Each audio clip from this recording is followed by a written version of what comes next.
شب یلدا سفره یلدا چیدیم. ببینید اودو داره له له میزنه که اینا رو بخوره. یلدای همتون مبارک. ایشالله که 1000 شب یلدا رو کنار خانواده هاتون تجربه کنید. فسقلی من، نازبری من، چی میخوای تو؟ انار میخوای؟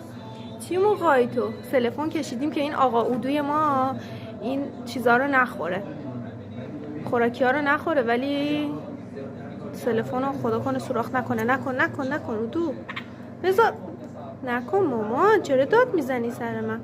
بذار همه بیان با هم بخوریم. عشق من، همه کس من.